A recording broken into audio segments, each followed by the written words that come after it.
ఇందిరా మిల్లుల్లో కూడా మెటీరియల్ ఒక్క నిమిషం 1 మినిట్ ఒక్క నిమిషం ఆగండి. సభలో ఉన్న సభ్యులందరూ అడగాలనుకుంటున్నారు.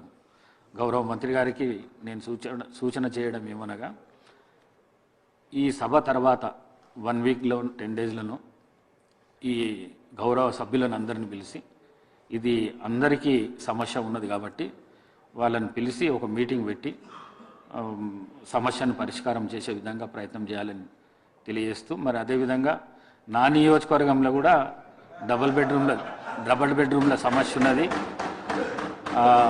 90% పూర్తి అయినాయి, 10% ఉన్నది. అవి అయిపోతే దాన్ని వాడుకలోపటి తీసుకురావడానికి అవకాశం ఉంటుంది కాబట్టి మరి మీకు ఇచ్చిన సూచనను తప్పకుండా పాటించి జవాబు ఇవ్వవలసిందిగా కోరుకుంటున్నాను.